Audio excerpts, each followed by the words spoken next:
Hello, everyone. Welcome back to the Trading Room. I'm Shane Vernier, and this is the U.S. Mid-Session Brief, No Donation Friday. Today, we're going to talk about the big news drop that happened today. We're going to get a war update and really a few things that you need to look for going into the weekend. We're also going to talk a little bit about Friday psychology, backed by popular demand. We're going to go over our No Donation Friday rules. We're going to talk about what it is to trade Friday and why you need to understand that it's all about momentum and trading. Monday, we get the momentum going. Tuesday, Wednesday, Thursday, we ride the wave. And then Friday, we throttle it back. We get into the clubhouse with a little bit of momentum on our side, with a little bit of money and something to show for our efforts. Remember, this is a job. If you're going to be a professional trader, you approach this like a job, just like anything else you would do. You show up, you get your strategy in line, you get your risk in line, and then you execute your trades. And then at the end of the week, you go home with some money. That's the idea. Now, you're not going to win all weeks. I've had bad weeks. I've lost before. I mean, that's part of it. It's part of what this is. You limit your exposure. You make sure that your bad weeks aren't horrible. You make sure that your good weeks are good and that your bad weeks aren't horrible. And one way you can do that is manage Fridays aggressively. So I'm going to go ahead and show you how to do that as we get deeper into this session, in this live stream. I'm more than happy to take any of your trade ideas that you'd like to look at, anything from a market perspective. I'm more than happy to break it down on the charts. Right now we're watching everything turn blood red. Let's get right out to price action. Had a 4-hour sell up set up right here on the 920 EMA crossover strategy here in gold. Gold's coming off nicely. It's down to about 50.46. We're going to go to a gold trade idea here in just a second that I put out earlier today. We had a near miss. I thought we had an opportunity maybe to get it. We didn't quite get it, but it looks to me like we may get an opportunity here. You're starting to see your tote board turn blood red, and that's not necessarily a good thing. Not a good thing going into the weekend. That really suggests that these markets are weak.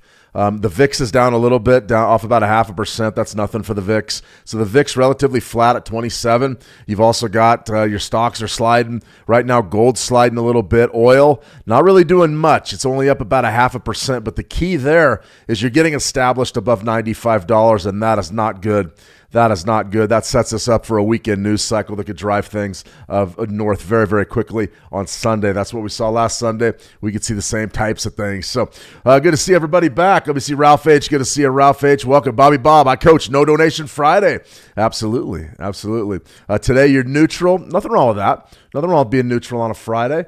Some of my worst days were Fridays. That's why I adopted these rules to get through them just fine. Andrea Garwell, good to see you. Happy Friday. Happy Friday, Andrea. Out there on YouTube land, Jason Max, good to see you. Jason, SNE, good to see you. SNE, welcome, welcome. Tina Jing, always a pleasure, Tina. I'm confident things are going well for all you traders. Going well for me. I'm having a pretty good week. Not bad. Happy Friday to everyone. Good to see you, Team Marina. All right, guys, let's go ahead and dive into a little bit of what we need to be talking about today, which is news. There's a lot of news out there. We've got some trade ideas, one that I put out earlier, one that I put out yesterday. You guys are going to be interested in. I think they're pretty good trades. Sort of been a mixed bag this week, to be brutally honest with you. Not real great. We had one of those Great Britain pound New Zealand dollar did not go very well. So that's one of those we'll look at here in a second. Recap that one. And then also Great Britain pound euros showing signs of life. But man, it seems like we've been in that thing forever. So I'm definitely going to recap those. All right, so for right this minute, remember, if there's anything that you guys want to trade, Switch Markets is the place. We've been putting out a ton of new short videos out on YouTube. Check out on our Switch Markets YouTube channel on current events. And it seems like everybody wants to trade crude oil right now, and everybody wants to trade gold. So if you're in those camps, you came to the right place. We're going to break down both of those assets here in short order. As far as the news blitz goes, not really a whole lot. We got some economic numbers to look at. I'll go through them here in a second, but it just doesn't look good. The picture does not look good. As far as the big stories, how the Iran war could start to impact U.S. retail prices. They should have wrote that about 6 months ago when all this was being planned, or 5 months ago. This right here, that story's antiquated. Don't worry about that. It's going to be baked in with higher energy. Pete Haig, Seth on the Strait of Hormuz. Don't need to worry about it. That's a bold statement because the global commerce runs through the Strait of Hormuz. Got to be very, very, very careful not to underestimate the impact that can have on the global markets, international indices, U.S. indices, everything realistically is focused on the Strait of Hormuz. So I disagree with Mr. Hegseth there, but he seems to be a nice guy. He's in shape. That's good. I like to see that out of our leadership. Guy's hitting the gym a little bit, and I like the way he talks too. He's straight to the point and direct. So I do like that. Let me see.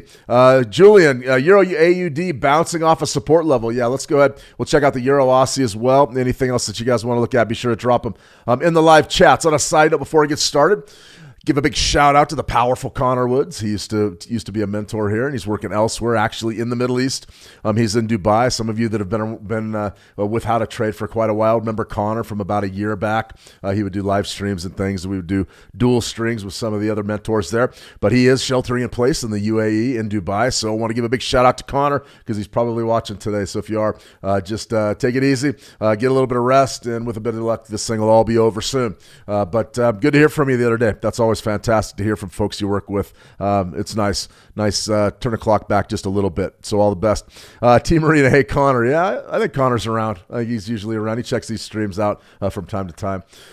All right, everybody, let's go ahead and dive in. I thought he went to Japan. No, he's in Dubai. He went to the UAE. He works for a brokerage out there. You can just Google his name and you'll see what he's doing these days. But yeah, he's out there still. All right, everybody, let's go ahead and get on with it. Week 11, 2026, Friday, U.S. GDP, durable goods, PCE, and jobs. Big news day. Honestly, the news doesn't mean anything. I can sit here and paint all sorts of pictures about what the state of the U.S. economy is, the global economy. It does not matter. Right now, it's all about the Strait of Hormuz. So I disagree with Mr. Hegseth on that one. All due respect, sir, the entire world's watching that strait. And I write up a risk assessment every Friday. That's going to be right at the top of it for the second straight week. But what we do have is we have a collection of economic numbers. Let's get through them. Talk a little bit of psychology here first, and then we'll get to our trade ideas. No Donation Friday. This is a big one. I haven't covered it in a few weeks because we've been trading. Sometimes it's time to step back and see exactly what our goals are, long-term goals. Now, everybody's long-term goal in here is the same. You want to make money. You want to be a professional trader. You want to augment your income. All right, you want to be in this game. Well, if you're going to do that, you've got to be in it for a long time. Remember, in the markets, momentum is key. It's all about momentum. It is all about momentum. You have to really dig in and say, okay, each and every day is not going to be a winner for me, but a lot of them should be. Each and every week's not going to be a winner, but a lot of them should be. And you'll find that if you start stringing together enough winning days and enough winning weeks, you get to your goals a heck of a lot faster than if you're just taking these huge winning days and a bunch of losing days. Same things like that. I'm looking for consistency in a trader. I'm looking for somebody who can step up to the plate and have a great chance of profiting every single day, especially if we're trading short time frames. Now, that being said, you've got to manage your psychology. I put this together from my own beats. Fridays were horrible for me. Mondays were horrible for me. So what do? We put some limitations on them. Here's mine for Friday. Call it No Donation Friday. That means we are not going to give money back to the market just to give it back. We're not going to trade to trade. We're going to trade when we have an advantage. A winning week. If you're having a winning week, you're going to bank at least 50% of your profits. If you're up $300 or $400, put $2 of it in your pocket. $500 profit, put $250 of it in your pocket. You're going to go home with a little bit of money, and that's going to be absolutely important over the long run. So you're going to take away 50% of your profits if you're on a winning week. I don't care if it's $100, put 50 in your pocket. That's all there is to it. Losing week. If it's a small losing week, trade as usual. That means that you're winning some, you're losing some, you're not getting blown out. You're having an okay week. Try to make it a profitable week. I have no problem with trading as usual. If it's a big losing week, shut it down. Consider waiting until Monday to trade. That's exactly what you're going to want to do. You're going to want to make sure that you're in the game Monday. If it's a big losing week, don't make it a huge losing week and don't blow your account on a Friday. That's a sin. Wait until Monday to trade. I highly recommend that. If you're neutral, if you're right at scratch, if you're zero, maybe you took 5 trades, you won 3, you lost 2, you're right around even. You got options. You can trade as usual. You can reduce your leverage, or you don't trade at all. And that's all up to you. That is all up to you. For me, if I'm neutral, it depends on how I'm neutral. If I took a bunch of trades and I won a bunch and then I lost a few, if I'm trading well but we just haven't made any money, I'm just going to trade it. If I'm struggling a little bit but I still see opportunity, I'm going to cut my leverage and trade. That way, if things go really bad, it's not going to be the end of the world. And then lastly, don't trade. Pretty much if I'm neutral, I'm going to be trading. But if I'm tired, let's say that I've been on it like the last few weeks during this war, if I've been going that hard for that long and I'm fatigued. There's all different kinds of fatigues, guys. There's physical fatigues where we're just out of breath. We got muscle fatigues where our muscles start cramping. We got mental fatigue where we're tired. But there's a type of fatigue that's right behind your eyes. And you get it a lot when you've been driving for 15 or 20 hours straight.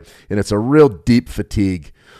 If I have that, that means my eyes aren't really focusing real well. I'm not making decisions and seeing things clearly. I don't trade. So if I'm neutral and that's the situation, then I don't trade. But definitely follow these guidelines, and you'll have an opportunity to be in the game for a long, long time. 512 Eli, good to see you.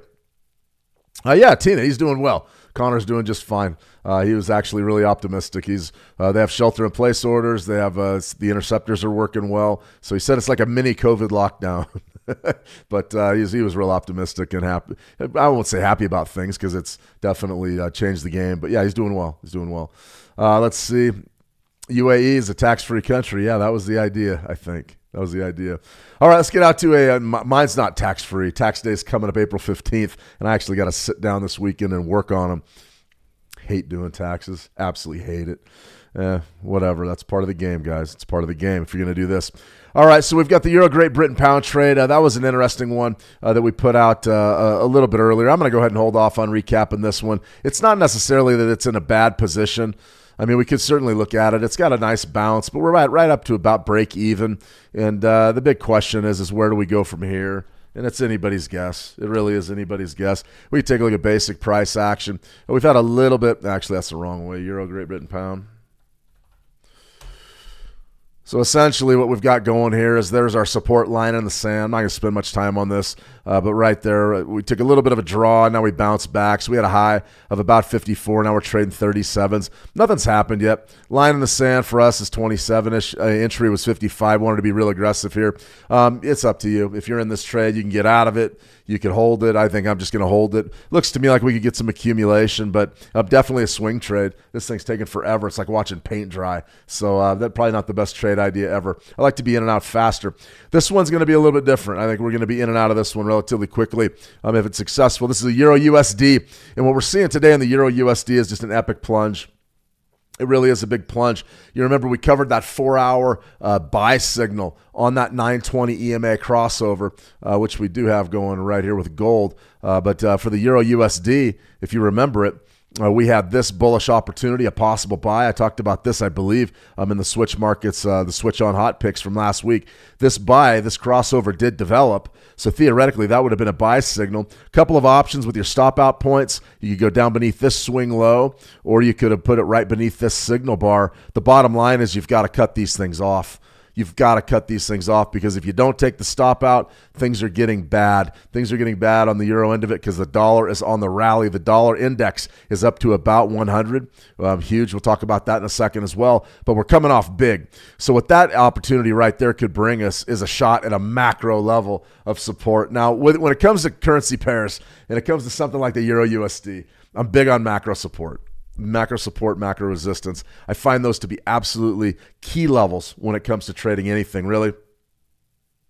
Commodities, yeah, sure.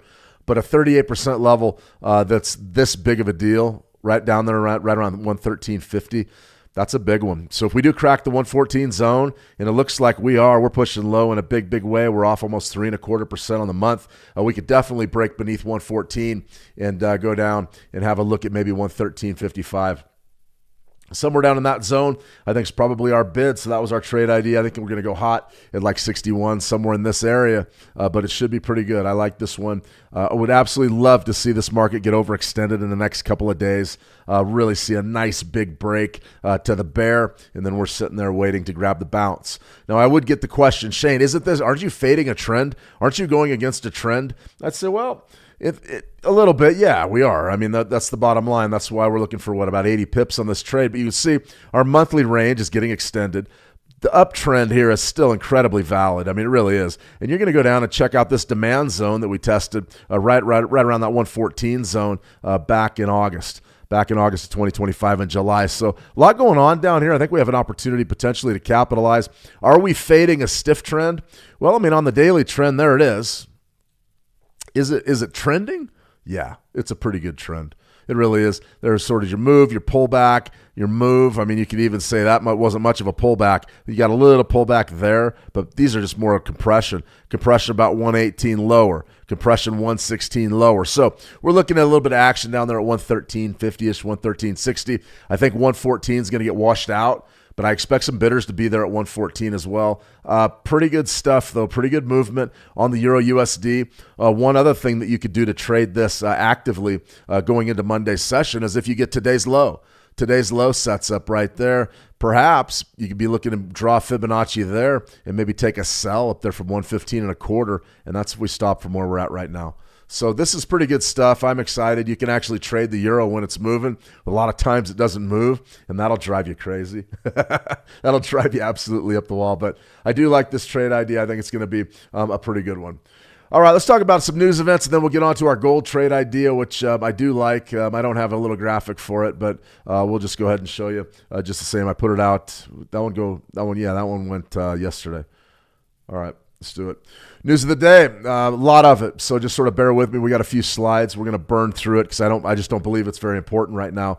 GDP, not the Great Britain pound. GDP for quarter over quarter. Q4. One came in at 0.7%. These are preliminary figures. They're still adjusting them. Remember, all of these numbers are suspect because of the government shutdown last year. And actually, the government is partially shut down again right now. But in any case, GDP comes in at 0.7%. That was beneath the 1.4% expected and way down from Q3's 4.4%. This is a budding story. This sort of suggests that things are a lot worse than we think with regards to our employment. Well, not employment, but our economic growth. That suggests that the higher interest rates are starting to bite. But we've got a problem. We've got a real problem with oil. We'll talk about that as well. Core PCE price index, not bad. Came in as expected, 0.4%. Ticked up a little bit higher year over year, but that's not the end of the world. I would actually say these are moderately positive. But remember, PCE, personal consumption expenditures, are the basis for Fed decisions. That's their go-to inflationary metric. That's what they look at when they're looking at policy. CPI, that's more for the public and traders in the markets. Core PCE is sort of a big deal there for the Fed and the policymakers. So core means that there's no energy in there. There's no energy in there. If these higher oil prices stick around, and it looks to me like they are, energy is going to go through the roof. Speaking with a gentleman out of Europe earlier today, said I think the price of gasoline spiked through the roof and diesel spiked through the roof here in the last 2 weeks in the Eurozone, which is and just outside of the Eurozone there. So, we're not really seeing it too bad in the United States just yet, but that energy is really going to be a huge deal. So this core sort of strips that out for right this minute. I find the core numbers really suspect. Long story, but the big picture is this. Not a bad set of inflation numbers, but they're going to change. They're going to change. Durable goods orders month over January, 0%. That's horrible. January's figures showed the consumption of durable goods, things typically you have to finance, washing machines, appliances, things of that nature. A little bit better than the previous release, which was revised down. That means December's durable goods numbers were down. We were looking for 1.1. We got 0. That's horribly weak. Very, very weak. The PCE price index normal, about the same. Ticked down just a little bit right there, 2.8% tick down. That has to do with the energy the energy costs that were down big for January. They're not down big anymore. So those numbers are antiquated already. Core durable goods, don't worry about it. It's not important. JOLTS job openings, a lot of people talking about JOLTS. Not really too worried about JOLTS. JOLTS came in a little bit higher than expected. So what does that mean in the big picture? Well, when you see an NFP number is bad, as we just saw, that JOLTS job numbers doesn't mean much. It doesn't mean much. It really doesn't. We're still on the edge of our seats. We'll see in early April when we do our next NFP, but I am not even remotely concerned about those numbers. Inflation expectations 1 year. Big thing about expectations and sentiment is that low sentiment is bad. Bottom line, low sentiment is bad. So we're right around 50. Now, the Michigan consumer sentiment works a little bit different than the CB consumer sentiment numbers. Michigan consumer sentiment, it's a survey. They get you on the phone. They call you up. People answer. the survey, and inside of the University of Michigan. That's self-explanatory. But 55.5 is typically viewed as being positive. Anything under 50 is negative. 55 is positive still, though. If you look at the historic numbers, sentiment's way down from where it's been over the past couple of years. So not a real positive set of numbers top to bottom here from an economic standpoint. I don't really know what else to say. I can't sugarcoat it. But remember, when you have that GDP that's shrinking and unemployment is going up, and then all of a sudden you're going to have persistent inflation because of energy prices that are elevated, you got a real problem. You get into inflation with a shrinking economy. If they can't cut interest rates to restore pricing stability, the economic contraction will continue. And if that continues, then we're faced with something like stagflation. Feel free to look that up. That's when you got stagnant economic growth, unemployment spiking, and interest rates, not interest rates necessarily, but inflation remaining high. It's a nightmare scenario. Check the 1970s. 1970s, that's exactly what happened here in the United States. Why did it happen? Because the oil shock out of the Middle East, it all stemmed from the Yom Kippur War, which was in 1973. Nixon took us off the gold standard right about then to try to prop the currency up, and it was just an absolute nightmare. So that's where we're at. How does that impact our trading? Day to day, it won't impact it much. But if you're trading trends and if you're looking at the macro situation of what's happening, then it's going to impact you a whole heck of a lot. And we'll cover it every step of the way. But we're starting to see some warning signs that all's not well in paradise, that things could really, the Trump administration, the Trump recovery, the Trump rally could be in big, big trouble. And it looks like that I'm seeing signs. The numbers, these are pre-war numbers. They're not good. They're not good. And I'm buckling up. I'm thinking about maybe we make another leg down in stocks. We'll wait and see. We'll talk a little bit about that. A few parting thoughts at the end of the stream. Let's trade. All right, so for right now, put a trade idea out the other day. It was going to be XAU USD gold. Very simply, this is a 1-minute gold chart. You can see the volatility in the action. I got 5,010 marked as a potential entry point. I really like that 5,000 level. I mean, it's a big deal. It's an absolute big deal. So let's go to our daily, and you'll be able to see exactly how many times we've traded this thing. It's a huge deal. Broke above it, came below it, and then sort of stood in there. That's the point of control. There's no question. Ton of business there. But here's what I like about it. Got a daily double bottom. That low right there is at 49.96. This low right here is at about 5,014. I'm looking at about 5,010s. Now, it's not a complete science. It really isn't a complete science. The reason why you would be looking to buy a 5,010 or maybe a 5,009 is because you want a little bit of insulation above 5,000. So earlier today, we got the swing low, the real spike low. I was already licking my chops, and I go, we're going to win this one.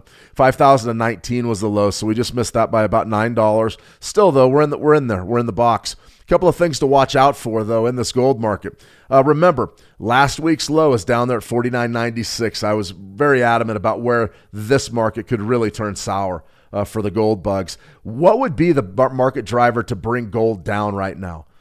Now, we're all pretty well versed with oil. We know a little bit about gold, right? We trade it every single day. What happens when the dollar goes down? Gold goes up. What happens when wars break out? Geopolitical uncertainty. Gold goes up. It's a safe haven. What happens when you have geopolitical certainty and a rallying dollar? We could build a case that maybe gold has a big washout under 5,000. The long-term analysis all points towards bullish metals. No question. I don't argue with that. I think that the powers that be, the gold bugs, are absolutely correct about that. 100%. The biggest thing we have to think about from traders is if this market was to fall apart, where would it happen from? Well, we've got an interesting scenario setting up. So I do like 5,010, but it's a quick trade. It's not going to be one of those where we're setting up for a real to take a position.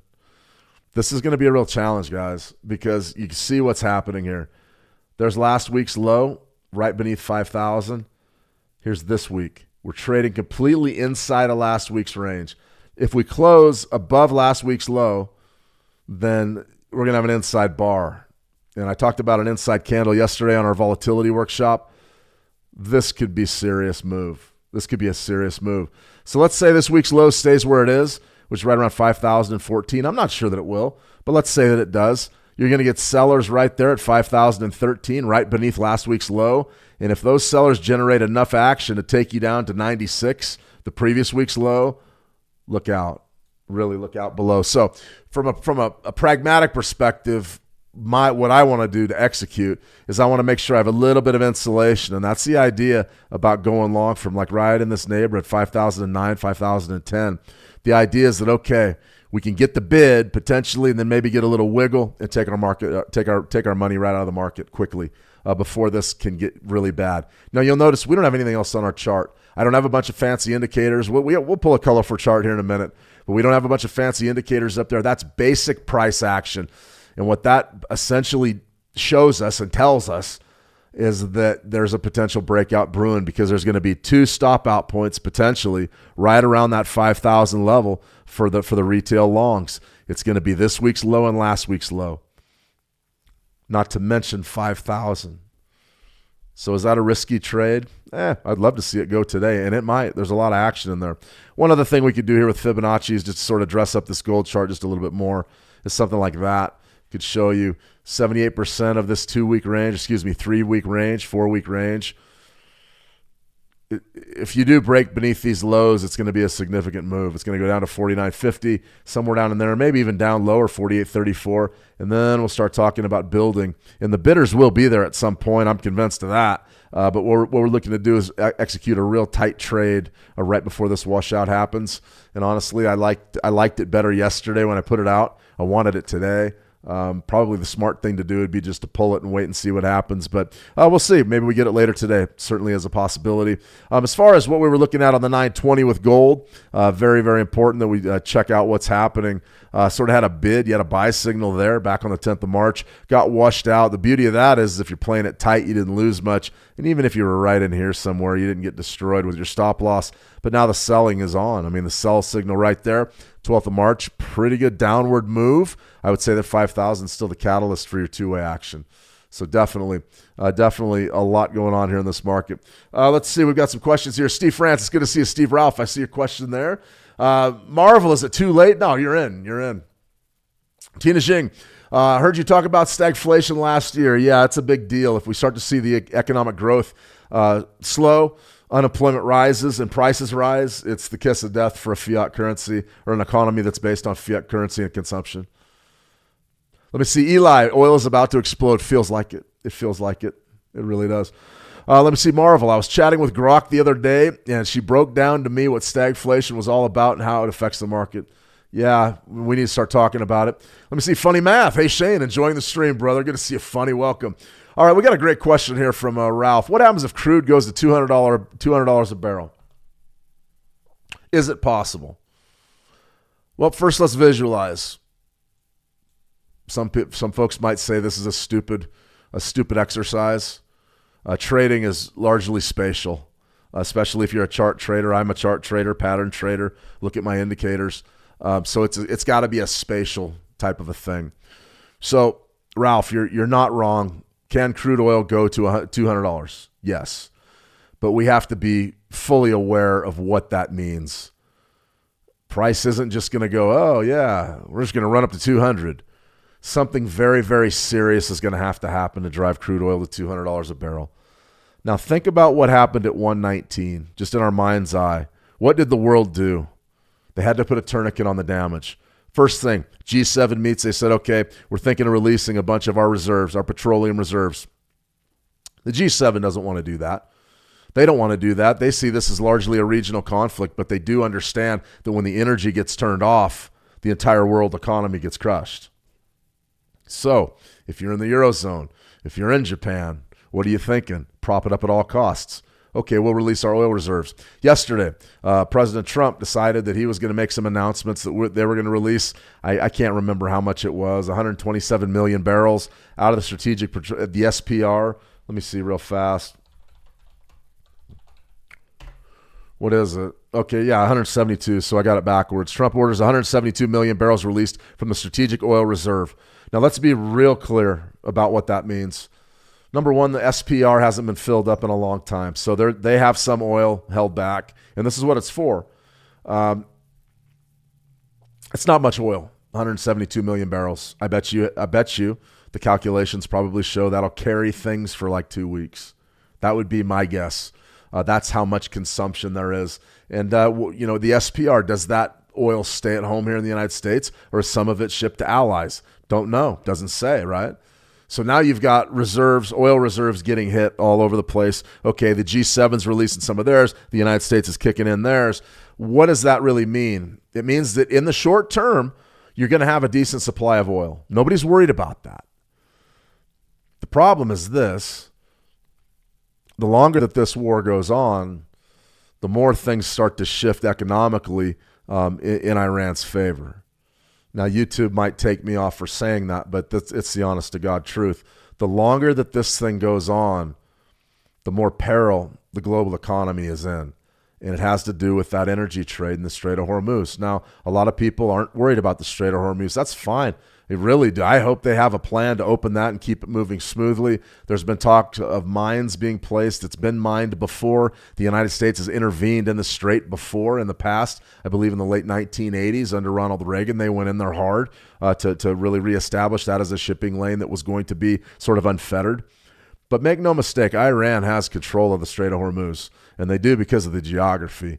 So that is the number one concern weighing on oil. So to answer your question, a couple of things here, Ralph. To get crude oil to 200 is the first thing we need to think about as traders. And then we'll talk about your question. What has to happen? We saw 2 terror attacks here in the United States yesterday. 2. They look like lone wolf attacks. More than likely, there's going to be more of those. There's also threats, supposedly, about drone attacks in California. A lot of people are wondering about that reporting. That was crazy. I saw that yesterday. I went, wow. So what we're looking for here is a large-scale terror attack, something like a 9/11, something that has a huge impact on maybe Western nations, either the United States, UK, you name it, somewhere in the EU. That would drive prices to $200. So in the region, war as usual, it would take a long time for us to get to 200. It really would. You saw what happened at 119. They stepped up right around 120 and 125 to make sure, okay, this is the top of the crude oil market. What would it take to go to $200? It would take a major outlier, a major outlier. Could be huge strikes from Iran on someone else that surprises everybody.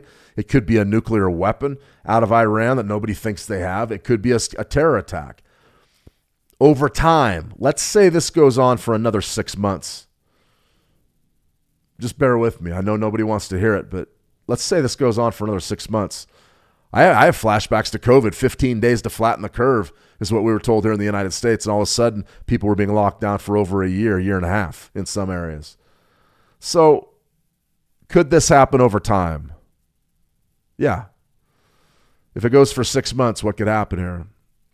We could see things like this.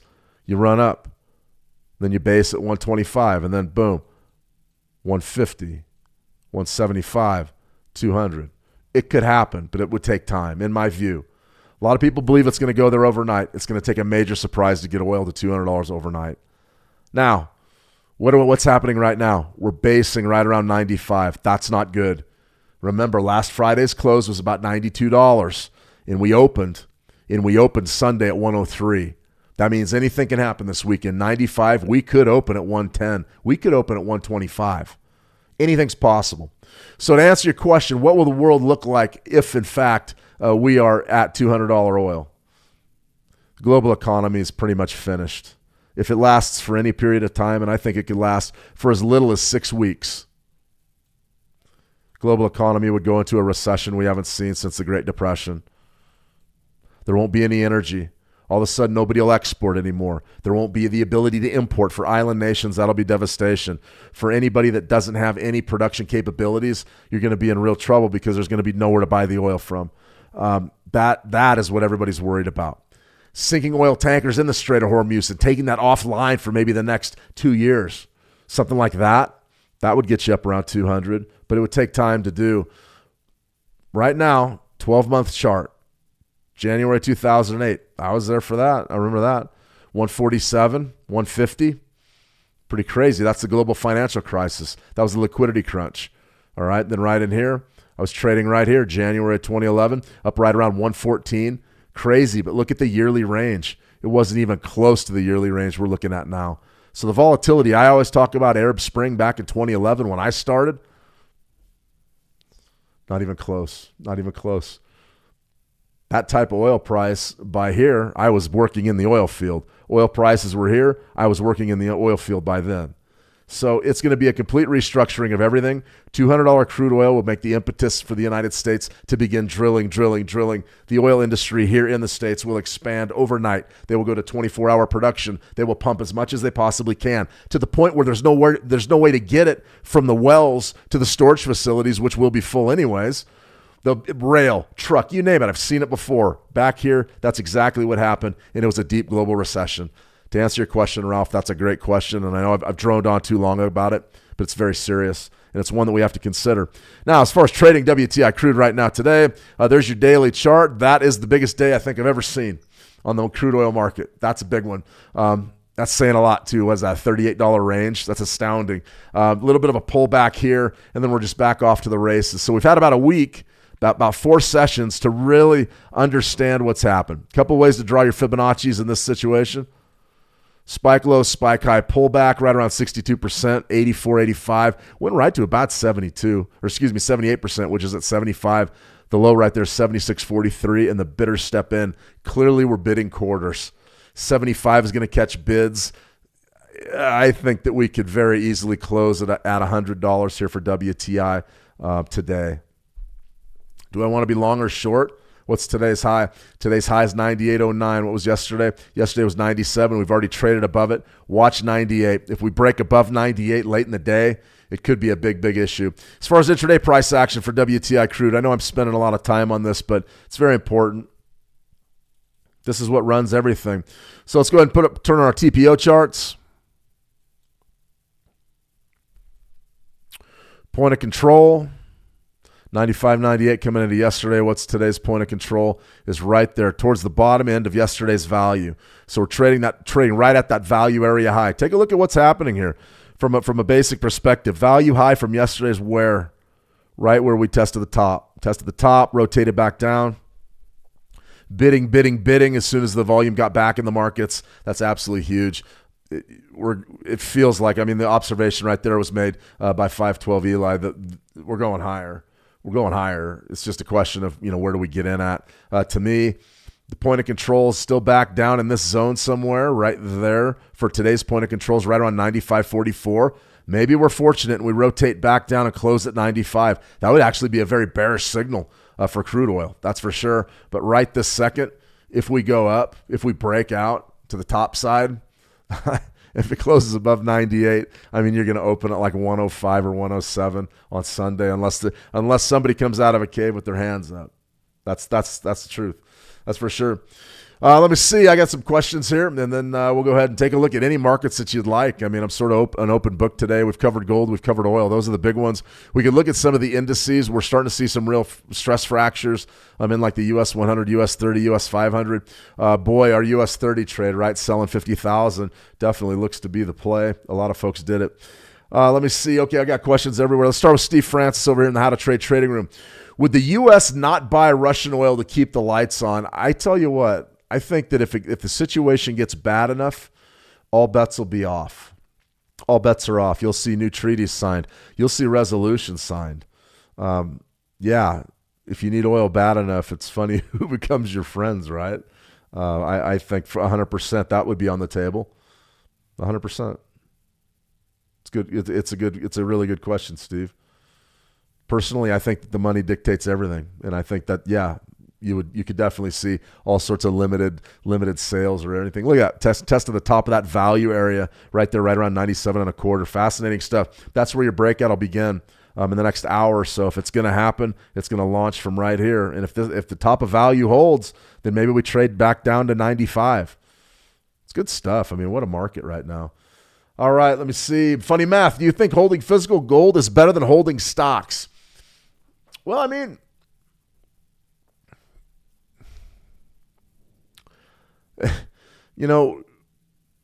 physical gold, you have something. You have a metal.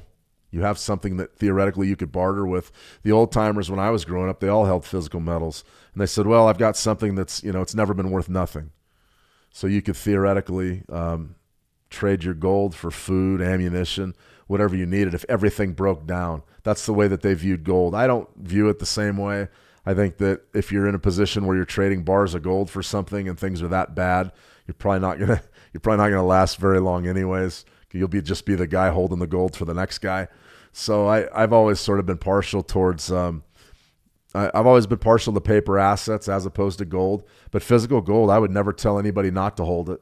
That's for sure. Just make sure you got safes and everything's secured, because you don't want to get robbed and lose all your gold or anything. But as far as would I be holding stocks from right now? No. We'll see a big pullback coming. If this keeps going on, we're going into week 3 of this war. If we go in, let's say this war, they allotted 4 or 5 weeks. But let's say we get out week 6, week 8, week 12, then it's going to be a real challenge to keep the wheels on the economy. There's no question about that. So I would definitely be careful there. Okay, we're testing the top of that value area. If we break through the top of value, this thing's going to go for a run. Interesting, fascinating stuff right there. Let me see. So good question, Funny. I think it's up to you. The only thing is, if you're holding stocks and you go through a big financial meltdown and the whole system ends, then you don't have anything. The stocks aren't insured. Companies can go bankrupt at any time. It's just the way that it is. When a company goes bankrupt, remember that as a shareholder, if you're not holding the preferred stock, or if you're not in the premium stock offerings and you're just buying common stock, you are the last one in line to get paid. So it's all really a risk. From that perspective, maybe holding gold is better. Could be. Let me see. 512 fib needs to be updated from swing low to swing high to swing low. I don't follow you, man. My fibs for gold, I think they were pretty good. Don't worry about it, Eli. Other countries don't have as much in their reserves. Yeah, everybody's going to be on empty, specifically looking at Japan. Japan's the big one. Let me see. Absolutely 512. We got hit first in Austin, Texas. Yeah, the shooter was wearing a Property of Allah shirt. I saw that. The biggest thing we're worried about right now, Eli, is you've got South by Southwest going on down there, and that's a big event with a lot of rich folks there and a lot of money. People are concerned about that in Austin. If you're there, let me see. Dragonfly Doji is bearish. I don't really know, to be honest with you. I'd have to look it up. Can we talk about the S&P? Absolutely, Noriko. Let's talk about the S&P. Let's get right over to it. No indicators. Let's just throw the S&P 500 up and see what we've got. US 500. What do we have here daily?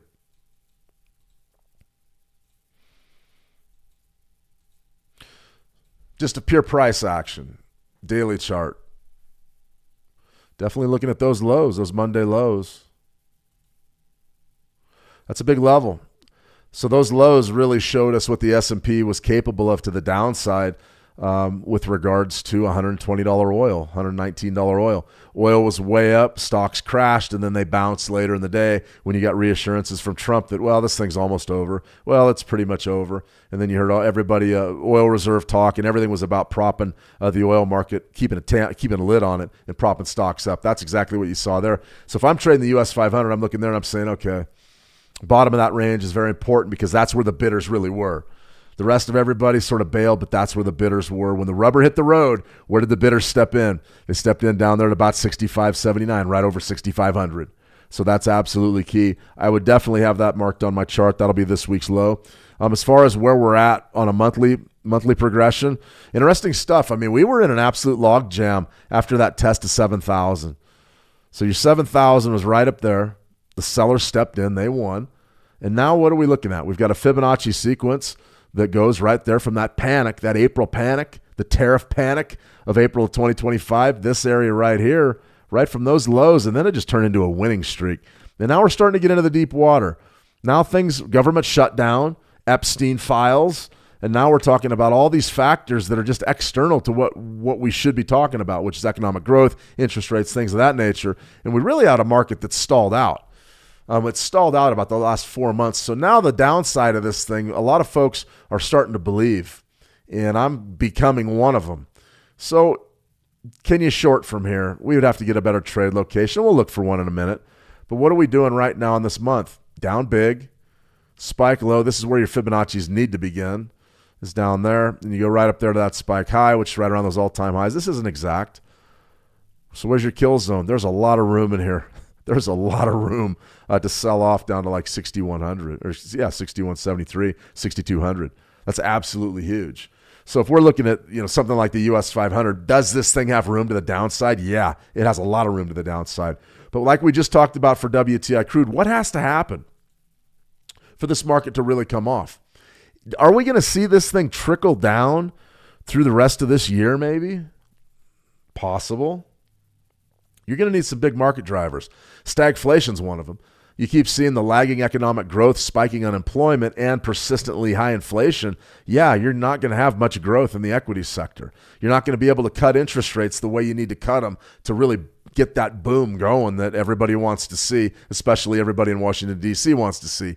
So from my opinion, my viewpoint, you do have a long way down, but things have to keep going poorly the way that they're going right now. They're not going well. They just aren't. The economic numbers are bad. The employment figures have been bad. A lot of them are questionable. You got a partial government shutdown. You got a war in Iran. You got persistently high inflation. You've got a new Fed chair coming in that's going to have to cut interest rates somehow. And if they cut interest rates, what happens to pricing stability then, especially if crude oil's hanging out around $100 a barrel? How can you cut interest rates then? You can't. So what happens then? Then we start to see the negative price action take over in equities. That's the scenario. Now, the other side of that is you have an end of the war tomorrow. WTI crude goes back down to about $60 a barrel, $65 a barrel. Warsh comes in and cuts interest rates aggressively. That'll send everything higher. So from a fundamental standpoint, I see a very, very mixed bag right now. There is no clear way forward. I know where we're at though. Down here, 6,200, somewhere down in that zone would be an absolute kill shot for a bid.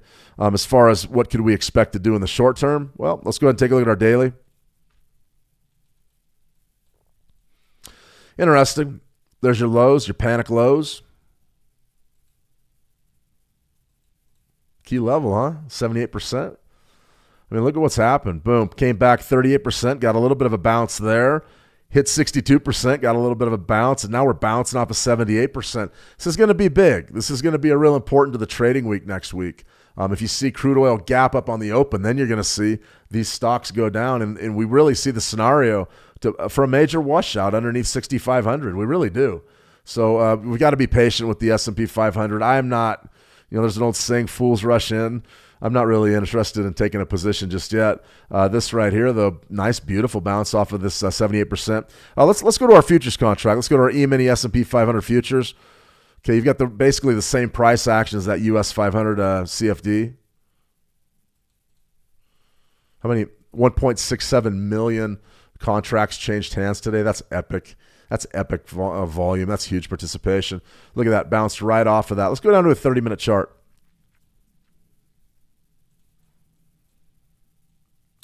I mean, this is beautiful stuff. And this is how Fibonacci's are supposed to work. 62%, boom, huge. Coming back, boom, break, 78%, big rally, big time selling that's come across the board here in about the last several hours. And now what do you have? You have an L formation. Give me my, where's my TPOs at? Time price opportunity. I call it time price offering market profile, but whatever. Point of control. Today's point of control right here. Where is it? 66.58, somewhere in that zone. Very, very tight.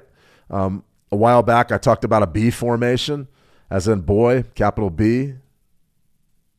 Boom.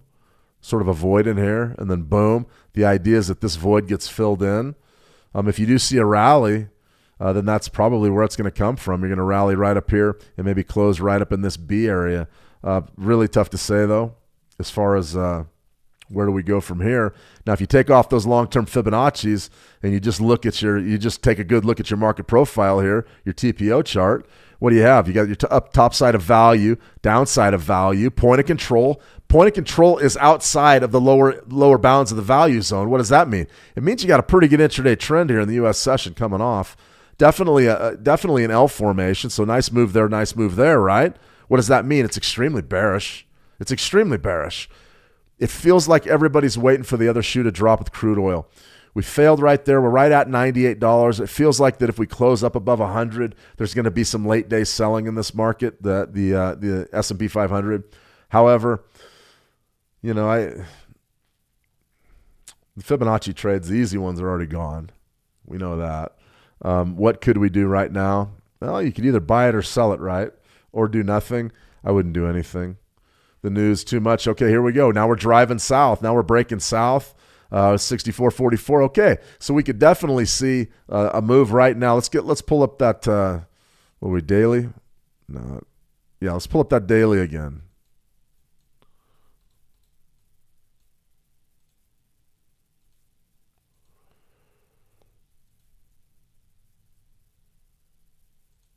Okay, here we are. 30-minute. We're banging against it right now.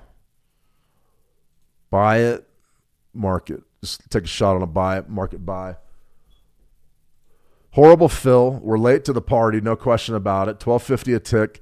We're banging up against that 78% retracement. There's no question about it. Is this a risky trade? Pretty risky. Do we have compression here, consolidation? Yeah. Are we loading up to go lower? It all depends on what oil's doing right now. Oil coming down just a little bit. We're sort of hanging in there. We're down about a tick, 2 ticks. So what are we looking to get here, man? If we're tick scalpers, what do we want? Okay, right there's our break. Let's go ahead and put our target right there at 66.47. That's a pretty good little trade based on this Fibonacci level, which has been very good to us throughout the trading day. Let's take a look at the 1 minute. What do we have on a 1 minute setting up? Pretty good action. We should have been long from down here, but I was late to the party. We got long here. Do we have a chance maybe to get up and hit our profit target? More than likely we'll hit it. More than likely. Might take a little bit, but should we still be in this as a scalp, as a tick scalp? Once again, I mean, our entry point sucks. I talked about trade location all day long yesterday. Our trade location, we should have been live from down in here. No question about it. One thing this does have going is got a 1 minute. You sort of got that hammer formation. You had pretty nice follow through to the top side. The question is are the bidders going to step up and win the game down here? That really is the question. For me right now, it looks like, yeah, we want to gap up. We want to move higher, but we're fighting sort of an intraday U.S. session downtrend. It's not really a downtrend. We're only off about 0.5%, which is not a trend. It looks to me like we're going to get a little bit of favorable price action here. So do we take the money and run? I mean, probably should have. Now it's starting to get away from us a little bit. Now what do we do? It's going against us. It's going against us. All of a sudden, our entry point doesn't look so good. The market definitely is heavy. It wants to go down. Okay, there's the big move, right? There's the big move against us, and now we've taken out our key level. I would let this bleed for about another second, and then you got to get out. You got to get out. Look at it. It's a significant trade. You're down 175. Do you let it tick? Do you let it go? Does it run? Do you let this run? You got to get out. You've got to get out of that. We should have already been gone. Do you flatten 12 seconds, 10 seconds, 9 seconds? Look how fast this can get away from you if you're not tough. We were only looking for a little bit of money to the top side. Now look how negative this has gone. Take a look at what happened here. I mean, it's really a good teaching moment when you take a look at, okay, we had a nice entry point right here. We missed our entry. We tried to buy in up here and get a move even higher. Should we have got it? Maybe, maybe not. Now look at what's happening.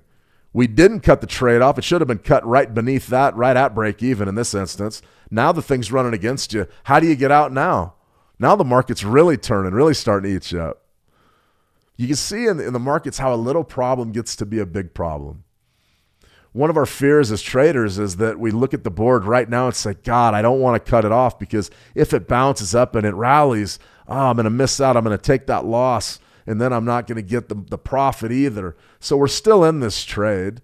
Should we be? No. Well, look, we're making a comeback, right? Maybe not. Believe me, once these trades start to develop in this area, in this arena, this is the part of the game you really don't want to deal with. What do you do now? I mean, we were just down 500 or 600, and now we're only down 200. Probably should just take it off. Cut your loss, right? Or do we want to stick with it? Stick with it and keep our fingers crossed. I mean, in my view, the trade's over. The trade was over right here. Boom, boom. Good. You get a good entry right there, shade by a tick or two. Bam, there's your move. And then the sweep comes, and you're in trouble. That right there is what happens to a lot of traders. It's happened to me before. You get enough rope, and you hang yourself. Some trades need to be cut off. Some trades don't need to be cut off. But think about the market structure. 30-minute chart, downward trend in the U.S. session. It's really tough. Ralph H., cut losers with an exclamation point. You cut them off as fast as you can. So in this case, as soon as that lower level's gone, we're out. We're not even messing around because this could definitely go a lot lower. Crude oil right now is getting established up above 98. All right. Okay, so if it's up above 98 and we get a close, say, up around 100, equities are going to suffer. That's just sort of the nature of the beast. Let me see. Eli, I was wondering if the Fibonacci should be anchored from the swing high to the swing low. It depends. It depends on what you're measuring. So if you're measuring an uptrend, you go swing low to the swing high, and in a downtrend, you go swing high to the swing low. You're always going with price action. So essentially, yeah. Been trying to put more effort in using the fibs. I'll show you one good Fibonacci sequence before we sign off here. That is what happened to me the last 2 days. I got swept off. Well, here's what's hard about it. And this is trading. You know, I had an interview, not an interview, but I had a meeting with a trader not too long ago. And I said, the thing about being a trader is you have to be able to let go and hold on tight at the same time. You have to be able to let go of it. I mean, if you cut, we should have been out. We should have been out right up in here. With that garbage entry, the entry should have been here. But okay, fine. We just took the trade to take it. So we're up here, right? I should have been gone. As soon as we didn't get paid off to the top side, we're out. We're not even dealing with this. Now, what happens? Let's say we flinched and we waited and we didn't cut it off. And we were down $400 or $500 and I cut it off down here only to watch the next 4 minutes really rally in my favor. And now things aren't really looking as bad as they did 3 minutes ago. They're still bad. I mean, they're still bad. But now a lot of traders are sitting there going, okay, we're back. But take a look at what your entry point means. It means nothing. I mean, if you're going to stay in this trade, then you cannot have that as your profit target. You got to say, okay, there it is. We're going to shoot for market structure. Let's put it right up in here. And then your stop loss goes beneath that swing low. And then there, you got your trade. That's how you would have to do it. And odds are most of these are going to be losers because the market has to reverse from this area right now. Maybe it will, maybe it won't. The level's good, but, you know, it's been had. Look how many times it's been had, specifically right then. Okay, let me draw a Fibonacci retracement for you, just sort of show you what I mean. If you're in an uptrend, here's how you draw it. Right there, you're going to begin. That's going to be your 100 level. Your 100 level is going to be your swing low, okay, and your swing high is going to be your 0 level. All right? Now, let's say we want to do this from a different direction, the down direction. The swing high is going to be your 100 level, and the bottom is going to be your 0 level. That's all there is to it. Where the art form is finding which ranges really work for you and which don't. And there's a lot of different ways to do that. This right here, it's garbage trading. I mean, a lot of people do this type of trading, and it will not work for you long term. That's for sure. Do all traders not have stop losses? Steve Francis, no, they don't. No, one of the great things about being able to work with how to trade is I've got to meet a lot of you, and a lot of you have told me about the signal providers. And a lot of the signal providers, something I found out is they were telling traders to scale into their trades. So like if we bought here and the market went here, buy more here, and then buy more here, and then our entry point moves down with us with the idea that it does come back. In that instance, you don't have a stop loss. You can't have a stop loss. You just have money. You either have enough money to keep the position going or you don't. Now, that's how a lot of investors do business. As traders, I can't recommend that. Now, there's a lot of different ways to stop yourself out, though, Steve. And like what we were doing right there was time-based, where you just sort of give it a second to react. And I do that quite often. And sometimes you get burned. Most of the time, the market shakes out and goes in your favor. But when it doesn't, it goes against you. I always like finite stop losses, though, either based on market structure or a static pip structure, or a static tick value. I find that to be very instructive. But a lot of traders don't use stop losses. They don't. They just figure they can read the market, and the market's going to go their way. All right, let me see. T. Marina, the market's a pendulum. It swings between unsustainable optimism, makes stocks too expensive, and unjustified pessimism. It makes them too cheap. The intelligent investor sells to optimists and buys from pessimists. Yeah, that about covers it. I mean, really, all we're talking about is euphoria and fear. Everybody's so excited the market's going to go to I'll tell you what, where are the Bitcoin guys around at 125,000 that were saying you were going to 5 million, 3 million? Kathy Wood was calling for 2 million. Where are they at? They still believe it, I'm sure. That money's not holding up too well, though. Let me see. You're welcome, Narek. I hope that helps you. I'm confident it helps you. How's that? We got to get hope out of our lexicon. Let me see. T. Marina Shane, when did you fully grasp the concept of that quote by Benjamin Graham? Well, I mean, if you saw the trade location yesterday, it really took me years to understand what good trade location was. And if you're talking about that pendulum concept, which is great, it's a great quote.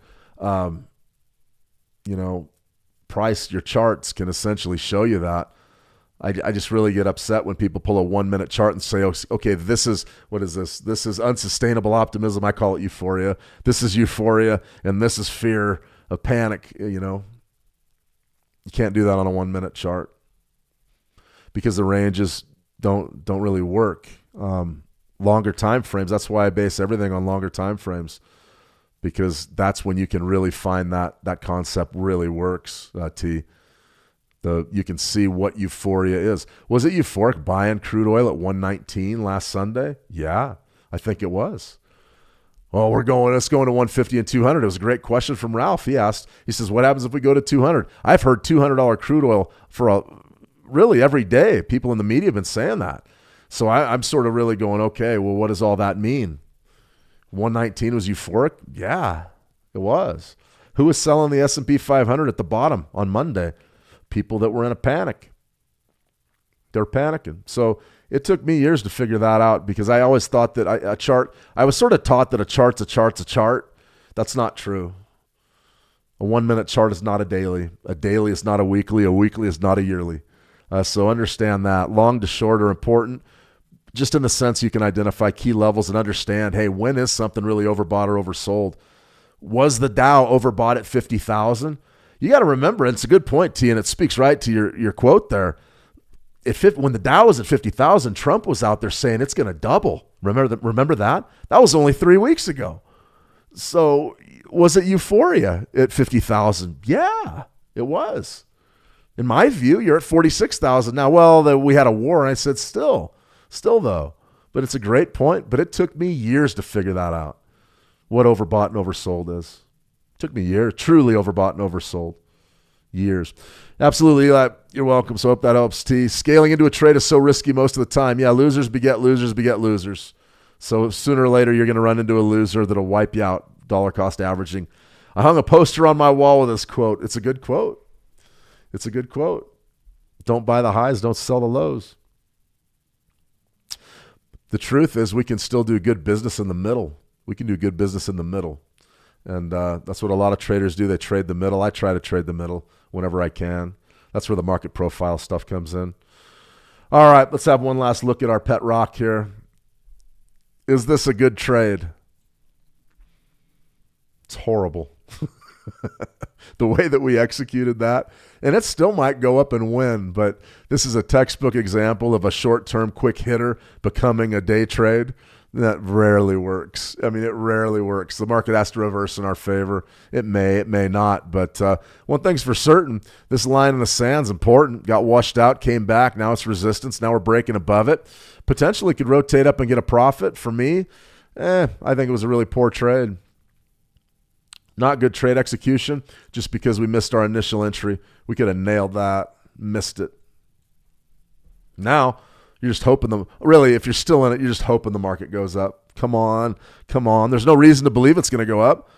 Psychologically, there's no reason for it. You're looking at crude oil. Crude oil is at about $98. Why would stocks rally right now? Because 98 is going to be where it settles. If you're going to get a rally in this, you'll probably get it late in the day after crude oil's volumes die way down. Nah, that's garbage trading. Absolute garbage. All right, guys, I'm going to go. Eli, I would have done it earlier. I got to get going, though. It's been about an hour, gone on too long, but there you go. All right, everybody. Have a fantastic week. I know it's been sort of a long one. Take a weekend, take a break. We'll be back Monday. I'll get the stream schedule up and running here. in the How to Trade trading room momentarily. It's going to start changing day to day, though. We're going to be covering what the big events are as opposed to picking them. Just remember that we have FOMC Live next week. That'll be our big event on Wednesday. And then we'll probably do another webinar, probably a How to Trade Crude Oil webinar. I've got a lot of interest on crude oil with some of the materials that we put out across all the platforms over the past several weeks. So that seems to be the big game in town. Look, I'm still watching this S&P 500 trade, even though I know it's garbage. Oh, well, right? Okay, one last question, T, and then I'm going to go ahead and sign off. Shane, what's your thoughts on trading buy-side and sell-side liquidity? Have you ever traded it? God, it's just in what sense? In what sense are we talking liquidity? A lot of folks believe, can we anticipate liquidity? Do we use the liquidity sweeps? I really, that's a long conversation. Ask me again, T, on Monday when I'm a little fresher. Tina, thank you. Thanks a lot. Have a great weekend, Tina. You too. Peace and love. Absolutely marvel. Everybody take care of themselves. Stay safe out there. If you need anything at all, reach out to me on How to Trade. Just go ahead, get your free account. Send me a private message. I will get back to you. I get back to everybody. And then also over at Switch, if you need a place to trade. Switch Markets is a global destination. Thousands of markets, tight spreads, everything you need. The peanut butter and the jelly. Okay, have a fantastic trading session. Look at our trades going back into the positive. Wow, unbelievable. Have a great day. Finish today. Be smart about what you're doing. It's all about crude oil, especially if you're trading equities. If you see crude spike and get a runner up to about 100, right now we're printing 98. It's going to be exciting in today's trading day. And look at our trade just went positive. You got to love the markets. If you got enough money, right, any dreams are possible. Have a fantastic trading session. We'll see you back here Monday. As always, trade the action well, and we'll talk soon. See ya.